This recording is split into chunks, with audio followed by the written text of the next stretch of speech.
दोस्तों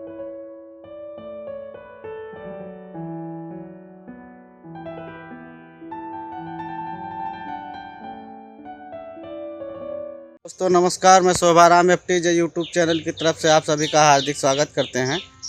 आज हम आपको ले चल रहे हैं शैलेश कुमार यादव जी के पास, जो इफ़को कंपनी की तरफ से आए हुए हैं। नैनो DAP के बारे में बताते हैं, किस तरह से जड़ों में कैसे उसको डाला जाए और इसके बाद नर्सरी में डालने के बाद किस तरह से कितनी देर तक उसको रोका जाए, क्या मात्रा होगी और उसके बाद उसका फ़ायदा भी जानते हैं। तो आइए मिलते हैं शैलेश कुमार यादव जी से। नमस्कार। नमस्कार सर। सर आपका FTJ यूट्यूब चैनल की तरफ से हार्दिक स्वागत है। धन्यवाद सर। सर आज आप किसानों के साथ जो है यहाँ पे जो डेमो लगा रहे हैं उसके बारे में बताइए, नैनो DAP के बारे में।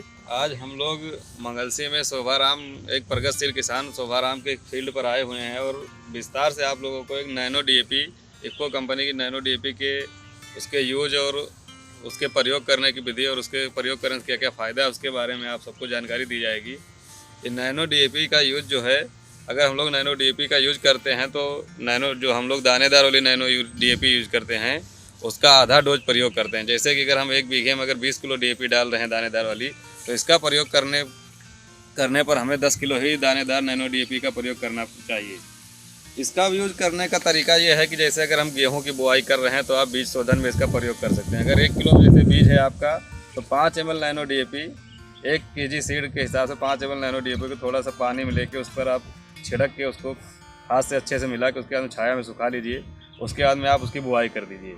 अगर आप जैसे सब्जी की खेती करते हैं, जो नर्सरी डालने के बाद आप ट्रांसप्लांट करते हैं मेन फील्ड में, तो नर्सरी से प्लांट जब आप निकालते हैं, पौधे को निकालते हैं, तो उसके बाद आप पानी में एक टब में आप पानी ले लीजिए। 1 लीटर पानी में 5 ml नैनो DAP को मिला के आप अपने पौधे की जड़ को उसमें डुबो कर रख दीजिए। 10-15 मिनट के लिए आप रूट ट्रीटमेंट, जड़ को आप ट्रीटमेंट करके तब आप पौधे को मेन फील्ड में आप लगाइए। ऐसा करने से पौधा जो है, जब तक कि उसमें रूट का ग्रोथ नहीं होता है, मिट्टी में नहीं डेवलप हो पाता है, तब तक के लिए जो उसकी नैनो DAP, यूरिया और फास्फोरस की जो डोज होती है वो पौधा रूट ट्रीटमेंट करने पर अपने आप में अवशोषित कर लेता है और जब रूट डेवलप होने तक मेन फील्ड में उसका जो भोजन है वो वहाँ से मिलता रहता है। और नैनो DAP का जैसे गन्ने में भी हम लोग इस्तेमाल करते हैं ट्रीटमेंट में। जैसे गन्ने की आप सेट को काट लीजिए, उसको अच्छे से एक लाइन में लगा के उसके बाद में आप मशीन में 5 ml पर लीटर के हिसाब से, या अगर आपके पास गड्ढे हो या फिर कोई डिप करने की व्यवस्था हो तो उसमें 1 लीटर में 5 ml आप उसमें मिला के गन्ने को उसमें आधा घंटा के लिए छोड़ दीजिए। उसका निकाल के आप उसकी बुआई कर सकते हैं। इसकी वही बुआई कर उसके बाद में जब आप ये नर्सरी लगा रहे हैं या जो भी गेहूं है, तो आप पहली सिंचाई जब करेंगे, तो पहली सिंचाई करने के बाद 30 से 35 दिन बाद आप इस नैनो DAP को, फिर आप अगर नैनो यूरिया, नैनो DAP अगर दोनों का प्रयोग कर रहे हैं साथ में, तो आप 3 से 5 ml पर लीटर हिसाब से आप नैनो यूरिया का प्रयोग कीजिए। जी।